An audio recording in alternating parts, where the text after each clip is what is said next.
Ladies and gentlemen, I'm back. You might notice the change in voiceover.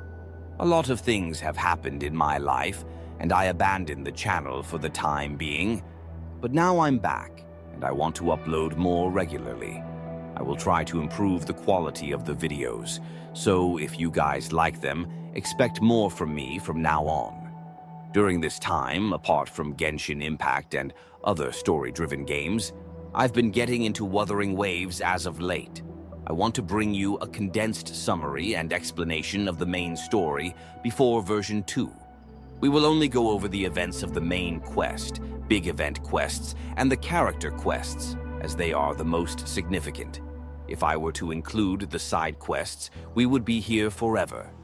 If you guys like the video, I will do a video compiling those minor quests for you.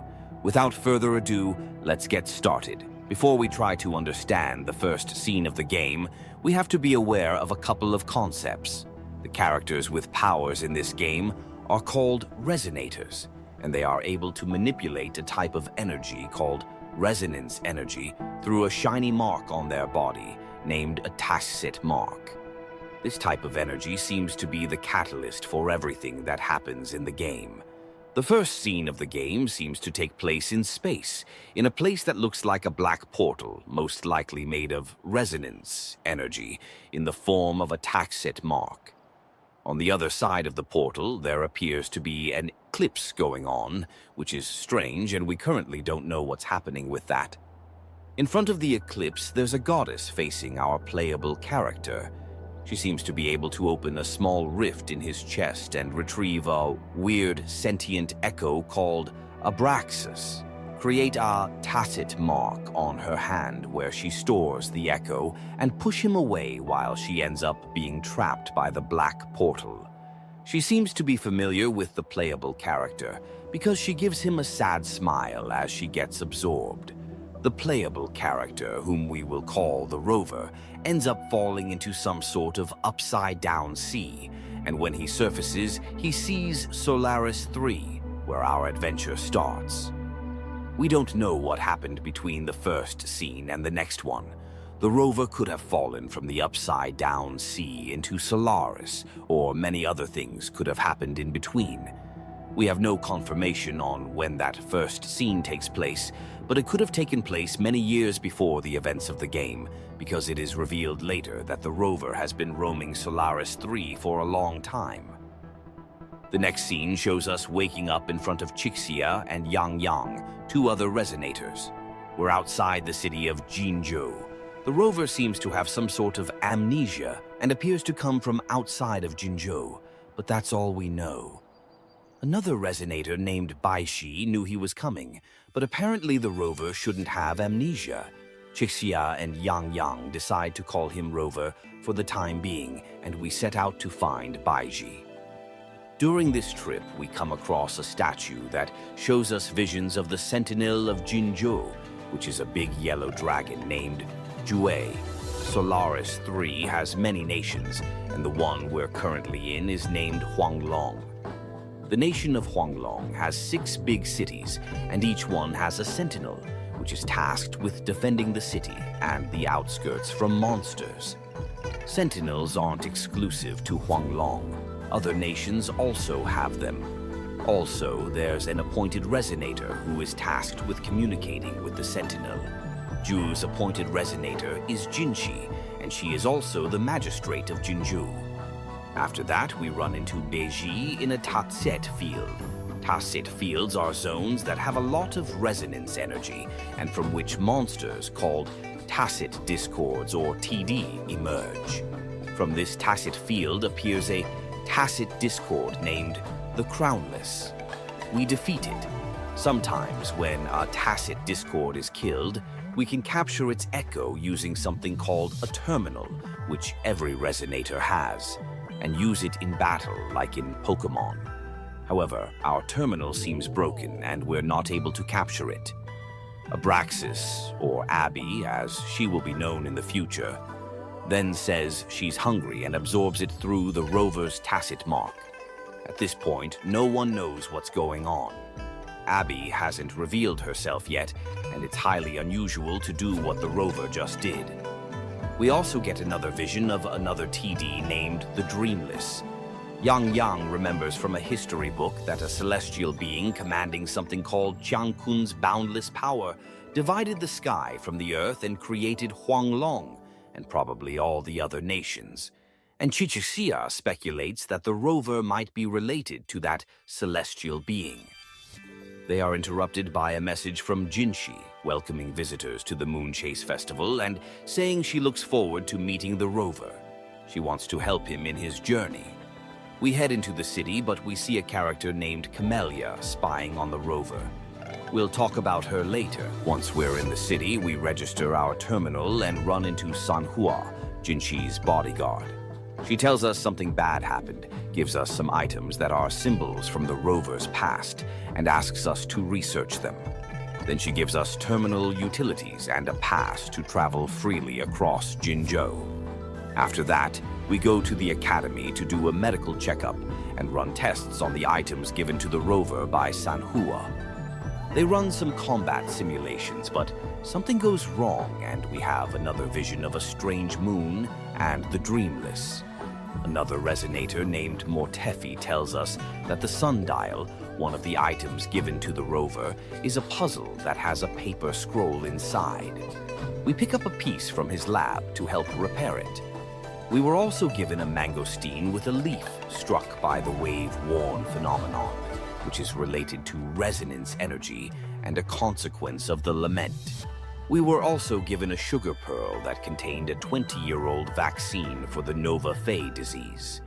There's also an indication that the rover had amnesia in the past as well, and was part of a decisive battle against a crownless.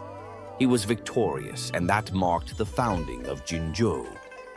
All of these TD monsters are related to the Thronodian, a powerful TD that caused the Battle of the Thronodian. It's later revealed that Chongli devised the puzzle of these mysterious objects to ensure no one else but the rover and other trusted parties could gain this information, as well as to gain an ally by providing him with a lot of information about his past. As we see in the next scene leaving the academy, we're followed by two people wearing red. Those same people are themselves being watched by Sanhua. Many parties have noticed the rover's arrival in Jinzhou and seem to want something from him. We'll talk more about them later. The next morning, the rover has breakfast and meets Jiangxin at the city gates. They travel together for a while, taking Jiangxin with us because she doesn't have the same kind of VIP pass. We get introduced to the Exile, a desperate faction of people doing whatever they can to survive, because there's a war going on in the north of Jinzhou against the TD, and things are not going well. The soldiers aren't having the best time either. They're low on resources. We have a vision from the northern front lines, where Jiang, the commander, is fighting the Tasset discords. After that, the resonance energy from the leaf points us to Chi village, where there's a Tasset field. We investigate and find traces of a bloody ritual and a friendly Tasset discord. We also find cards from Scar, an overseer from a terrorist organization called Fractsidus that aims to fuse Tasset discords with humans in an effort to create artificial resonators. He was one of the people spying on us back in the city. Then Scar appears and sends Yang to a safe, contained place. He calls us the unknown variable and says we have the power to challenge fate. This explains why everyone is so interested in us. He also gives us some clues about what happened in Chi village, presented through a fairy tale. The real truth is as follows, as related in a diary we find later on. We learn that an orphan and her uncle arrived in town, and everyone accepted them. She had powers and met a man she called Brother, who told her a very familiar fairy tale and called her special. However, after some time, the Tasset discords attacked, and she wasn't strong enough to protect someone named Sissy. She tried bringing Sissy back to life, but ended up failing. Also, her father misled the town with wish granting. The greedy townsfolk became enraged because they couldn't be satisfied, even though they were getting their wishes granted. Also, the tacit field recreates her resonance energy with the friendly tacit discord, which is why it calls out to Scar, calling him brother. They refer to her as a murderer and surround the house. The girl's fate is unknown, but the last sentence, written by another person, suggests she might have been saved by a third party. After the fairy tale, we're confronted by Scar in an illusion, where we fight him. In the middle of the fight, Yang wakes us up, and we confront the other mysterious red-clad woman who was spying on us with Scar. She tells Scar that he wasn't supposed to go that far. Then they leave together. We continue investigating and realize that maybe the little girl was the tacit discord, and that the brother could be Scar.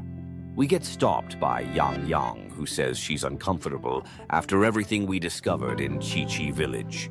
Back in Jinshi, we reunite with Chixia, who tells us the culprits were arrested and the people were relocated to other settlements. But the archives don't mention anything about the little girl. After that, we solve the puzzle in the sundial and find the entrance to the Grand Library. The information in the library is top secret, accessible only to the magistrate. During our search, we run into Scar again, who wants to blow up the Grand Library. However, with the help of Jinshi and Sanhua, we fight Scar in his own Sonoro sphere. It turns out it was all a trap set for Scar, and he was captured after being defeated by the rover. Jinshi had been away looking for Jue, the Sentinel, after it was supposedly captured by the Fract Sidus. In a flashback, we realize this whole thing was planned along with Jinshi to capture Scar. Jinshi also tells the rover more about the Throdonals, about how they come from the dark thoughts of mankind, and asks for our cooperation because of the rover's ability to eat tacit discords with his tacit mark. It ties back to the past when someone with extraordinary powers defeated the Throdonian in the Battle of the Throdonian. This is probably the rover, or a past iteration of him. Back in the Grand Archives, we question Scar. The Fraxidus want to cause another lament using the Throdonians. They were following the rover, trying to recruit him. Scar then reveals to Jinshi that Jue wasn't really captured by the Fraxidus, and that Jue's current situation was prophesied by Jue herself. It will all make sense when we talk about the events of Mount Firmament. He tells the rover that he will join them eventually after discovering his true nature. After that, Scar is imprisoned. Jinshi then relays a message from Jue. She urges us to go to the Norfall Barrens to meet with Jiyan. She also mentions the Black Shores, a mysterious organization that cooperated with Jinshi and had prior knowledge of the rover.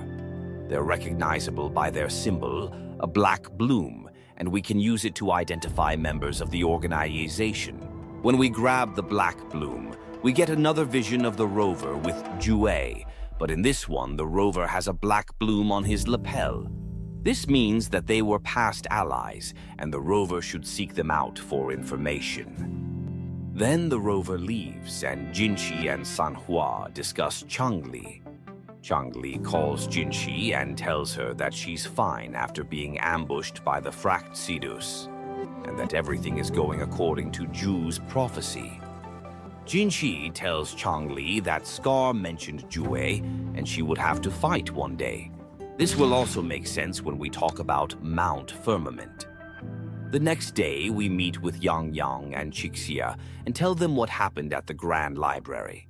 They also tell us about the battle beneath the Crescent and how Jinshi was appointed magistrate.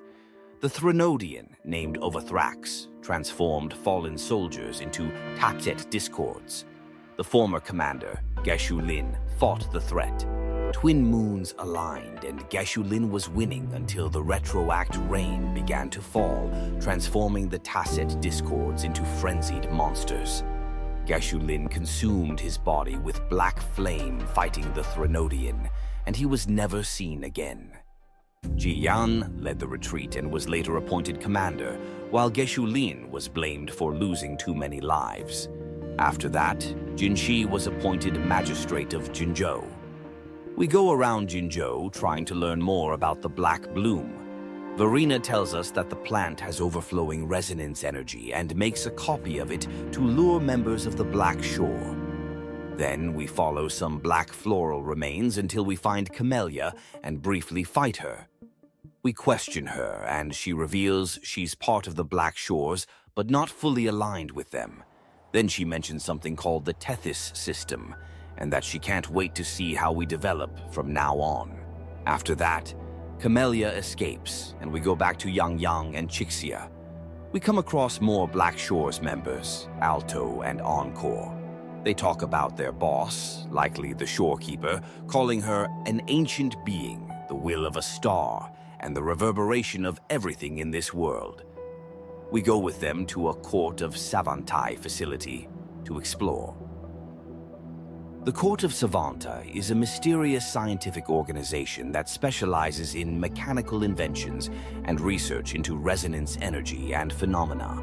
One day, all of its members disappeared and left everything lying around Solaris. The nature of this disappearance is unknown. The Black Shores picked up some strange signals from certain resonance beacons in the area. They set these beacons to monitor the lament and resonance energy. Once we go inside the facility, we discover they were researching the retroact rain, a phenomenon composed of condensed remnant energy from the etheric sea that recreates past events. It's also revealed through illusions from the past that they were trying to find more information about an ancient civilization. Then we see the goddess who gave us Abby and pushed the rover into Solaris. She must have been related to that civilization in some kind of way. After that, we fight whatever killed the Court of Savantai scientists, a mech-A abomination made from a replica of the ancient civilization's technology that turned rogue. We also find out a Fraxidus overseer operative financed this specific Court of Savantai project. We learn from Ialto that the Black Shores are dedicated to monitoring the lament. Their headquarters are on an island, and they sense that Ovathrax, the Thronodian, is about to be revived.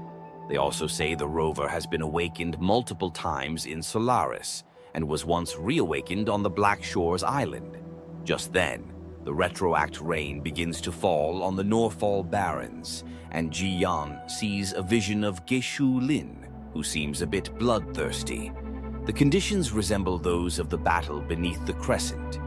The red, mysterious Fraxidus woman is controlling many tacit discords and awakening the dreamless within the Thronodian, and the Thronodian's power is making the false tacit discords from the retroact rain real. The rover defends Jinzhou along with many resonators, then heads to the Norfall Barrens. Encore and Alto return to the Black Shores to inform them and the other nations.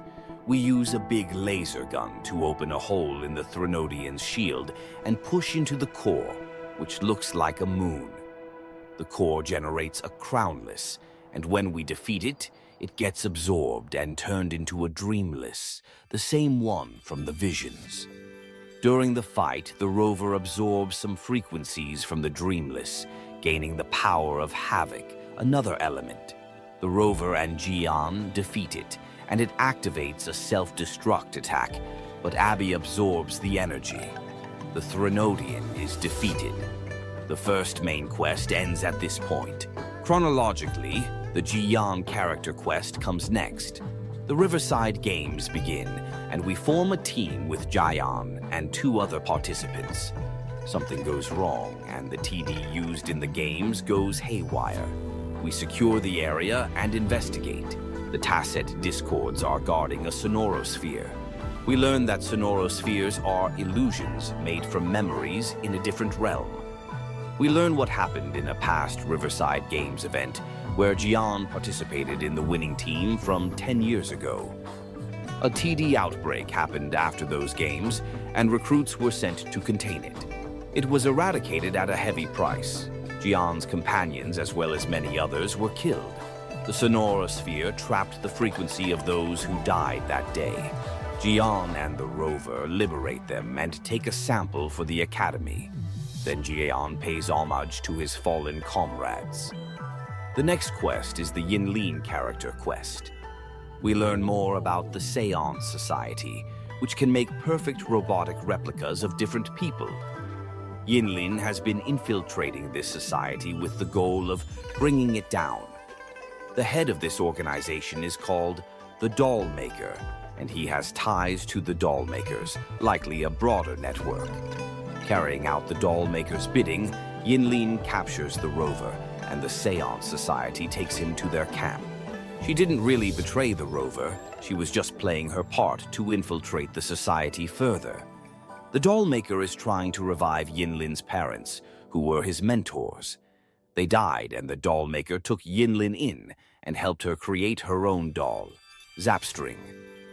The Midnight Rangers arrive and try to arrest Yinlin, but she takes the rover hostage and brings him to the society's factory.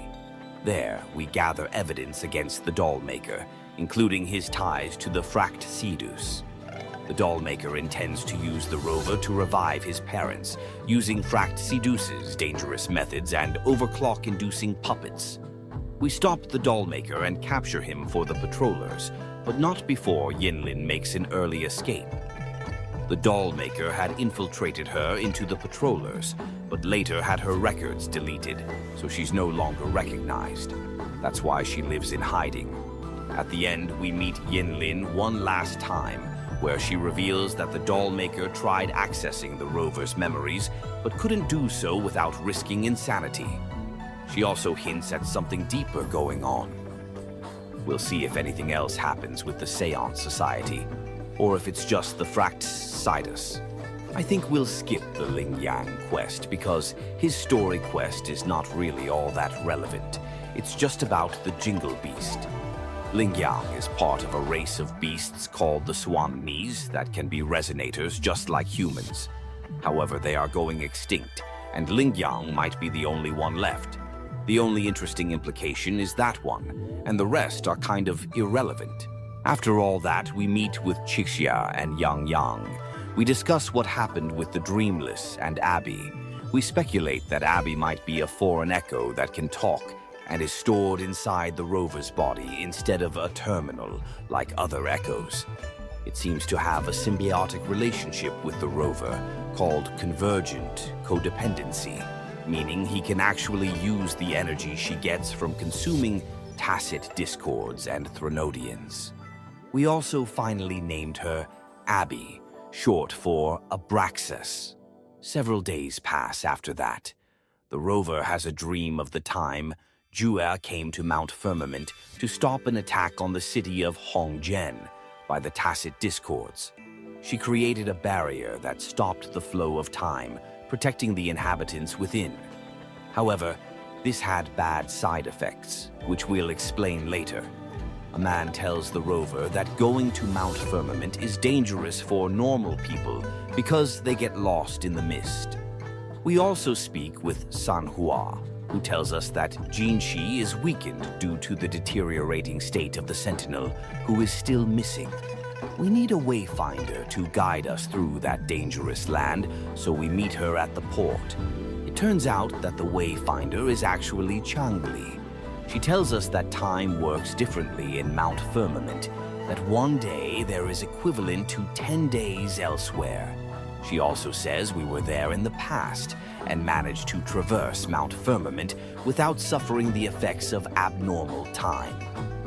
The power that the Sentinel has is called the Temporal Mandate, granting power over the flow of time. That power was used to protect Hongzhen from the Tacit Discord's attack. We end up taking a ferry to Mount Firmament and reach the place. The main characteristic of the land is a big mountain that resembles the Sentinel Jue. On the shore, we find a chronosorter, a court of savante invention, trying to replicate the Sentinel's power. As we'll see, they can't quite replicate it perfectly, only partially. We enter the time barrier and step inside Mount Firmament. We see the flow of time is now chaotic, with strange phenomena, like animals stuck in time while other areas are faster or slower.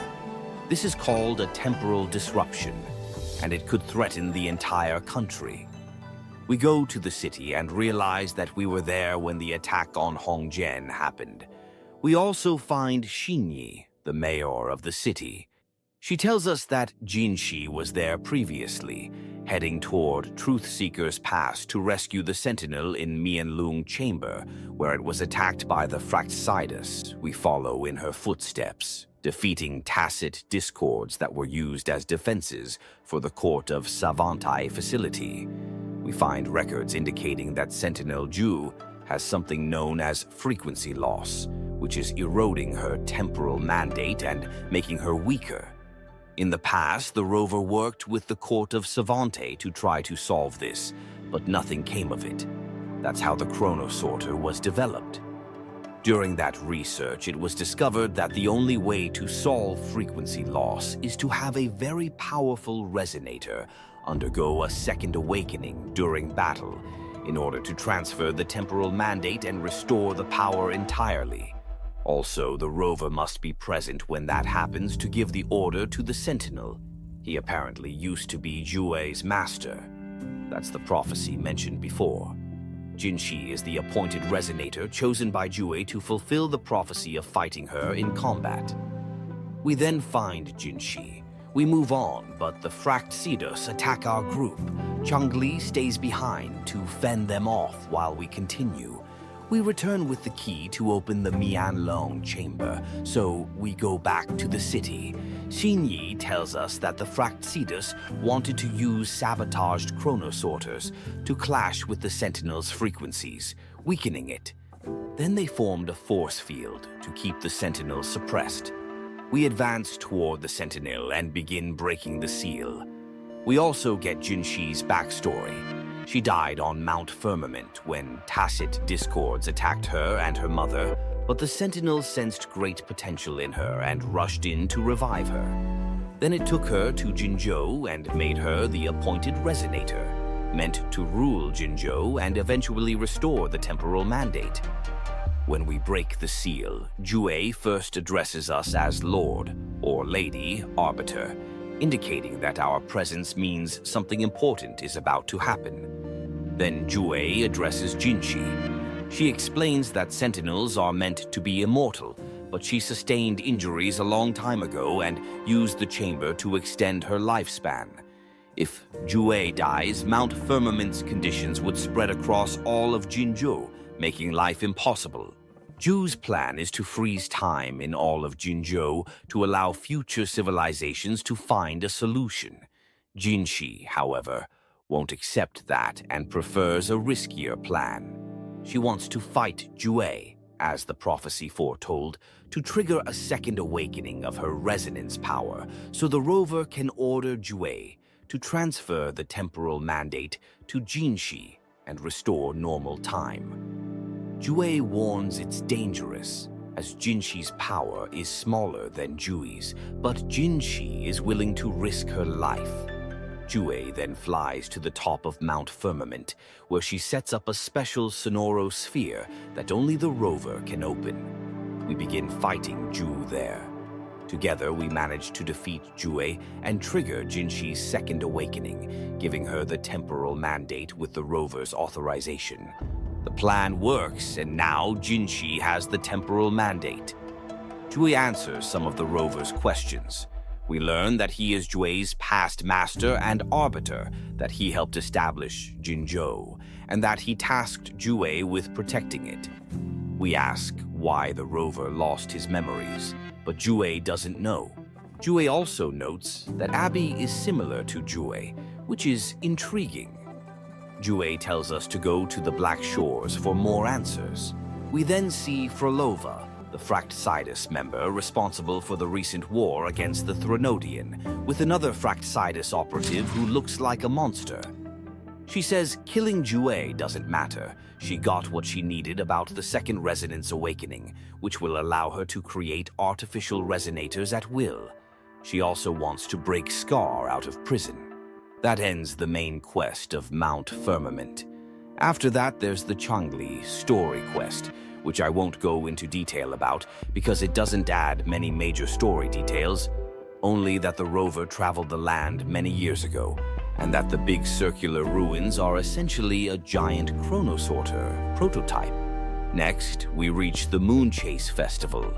At the festival, there's a famous attraction called the Moon Tree Lodge, where people write wishes on slips of paper, and those wishes come true thanks to Xiangli Yao, an academy investigator who also runs the Moon Tree Lodge under its mysterious owner. The lodge is in trouble because its systems have become infected with abnormal code, corrupting the other wishes. Xiangli Yao narrows the source down to 4 possible wishes and asks us to figure out which one is causing the problem. The first wish is from a researcher named Chiffon, using a pseudonym, who wants to vanish from the face of the world because he hurt a dear friend. The rover collects some echo datasets to encourage him to continue his research, and his friend scolds him for feeling so guilty. It all ends well for Chiffon, but the rover realizes that it is not the corrupted wish. The second one is from the mother of a fallen soldier who doesn't want to go on living alone. The rover invites her to the festival. The rover shows her around until she reaches the shooting stall and meets some of her son's brothers-in-arms. They share stories about her son, helping her realize he wanted her to keep living, so she does. This also is not the corrupted wish. The third wish is from a kid who wants to be a hero. The rover saves him from some tacit discords and learns he hopes to awaken his resonance abilities. The rover tells him he doesn't need them to be a hero, giving real-life examples. This also isn't the corrupted wish.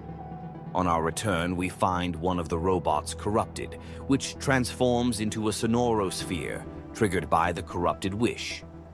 The robot also mentions Pascal, a researcher Xiangli Yao knows who died in an accident. The rover and Xiangli Yao enter the sonorosphere, but it tries to push us out. We see Xiangli Yao's father, once a renowned scientist, and the lodge's original wish granter. We also see Xiangli Yao growing up with his friend Pascal, who's obsessed with finding out what causes the wave-worn phenomenon, pushing his friends away in the process. We see Pascal and his researchers attempting to replicate the wave-worn phenomenon, but losing their minds. We find the core of the corrupted wish, which is Pascal's. His twisted obsession takes the form of a mech abomination, which the rover and Xiangli Yao defeat. We learn Pascal created a prototype that detects tacit field frequencies, predicting where they'll appear, but the prototype was destroyed. The Black Shores eventually retrieve all data on Pascal's research, known academically as Pascal's spectrum frequency theory. Pascal is relieved to hear that and wants Xiangli Yao to keep living his life freely. Everything ends well, and we enjoy the festival with everyone. The final show is a projection of Jue flying around and raising lanterns into the sky. Finally, we arrive at the Black Shores saga. This next quest is packed with lore, so I'll narrate the events first, then clarify the revelations. The events begin at the Sea of Flames, where Yang Yang tells us there's a bloom bearer. We go there to investigate and find Nia, who's looking for an abnormal frequency. We also meet with Yuhu. We find the bodies of several Black Shores members and come across a survivor called Hoda, who fluctuates between a hive mind personality and her own will. She says Yuhu knows more. Apparently, Yuhu and her master, Chempi, the one who gives us all the Sonoro casket upgrades, discovered a mysterious artifact in Mount Firmament related to the Black Shores. We pass through a sonorosphere, getting our first glimpse of the shorekeeper. We end up at the Black Shores, a mysterious archipelago filled with secrets. The rove comes across Ialto, who tells us the figure we saw was the shorekeeper, and that the artifact we got from Yuhu is a monitoring register. We're asked to upload the data on that register to the Tethys system. The rover heads to the greenhouse and find Monica, the Black Shore's main administrator. Inside, two robots recognize us as the mysterious rover of Solaris. They hint that the rover has some special bond with the Black Blooms, but before they can reveal everything, the Tethys system stops them from saying more about his true identity. We play a piano in the greenhouse, triggering a memory of the rover and the shorekeeper from the past, but it is interrupted by an earthquake. The Tethys system's corruption is creating digital constructs from tacitite energy on the island. The rover fights and restores the anchors of the Tethys system. After restoring the anchors, a frequency emerges from the depths, sending a voice directly into our mind. It reveals that the rover's awakening in the Gorges of Spirits was no accident. The shorekeeper left him there before Yang Yang and Chixia found him. We meet Hoda again. She was once a field medic, but died during the lament in the Sea of Flames.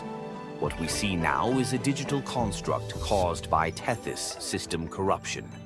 Many souls are trapped in the Necrostar, suffering endlessly. The shorekeeper contacts the rover and says he used to be the founder and leader of the Black Shores. She tells him to go deeper into the Black Shores to resolve the Tethys system's issues. She explains how the lament records and simulations work, also revealing the rover's old titles: Astral Modulator, Guide of Civilizations, and Mastermind of the Black Shores. We see the Necrostar falling from the sky. That's where all discarded data ends up, causing trouble with Hoda and these abnormal frequencies. Our task is to retrieve it and bring it to the modulation hall so the shorekeeper can restore it. We enter the error cell and retrieve the core. We also see a report of Hoda's final hours. The shorekeeper shows us visions of the lament, explaining that she is the Tethys system's core and must endure all this for humanity's sake. She's formed by sonorospheres and can project visions and memories. In the modulation hall, the rover places the Necrostar's core, and the Black Shore's members remodulate it. Now, the rover can enter the simulation and recover the missing data with the shorekeeper's help. We make our way through the simulation until we reach Hoda's simulation. Even in this form, she hasn't forgotten her duty and has been fighting the Necrostar. That's why she acted strangely at the Sea of Flames. She tells us to end the simulation loop by using gravity, since that's the only pre-lament law that still holds. We press on.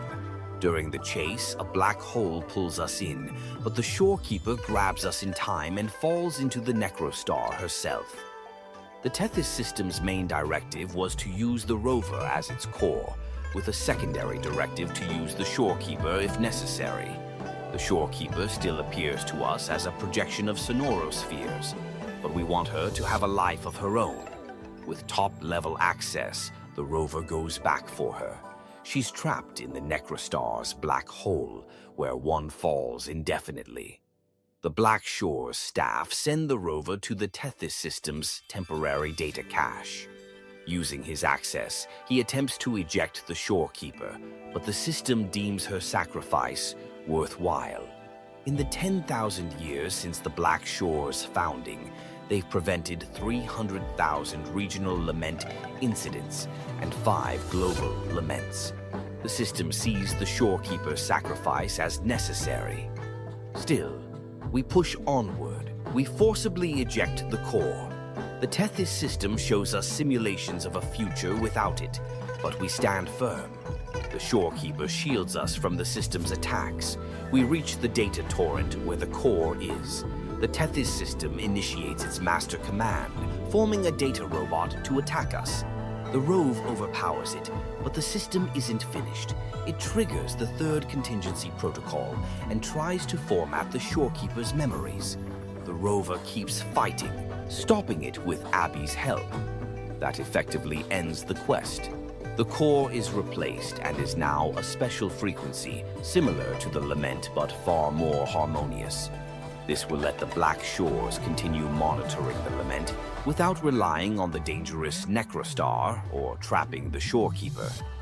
She remains on the Black Shores to run things, but will support the rover if he needs her. That's mostly everything. Now, here come most of the revelations from this quest.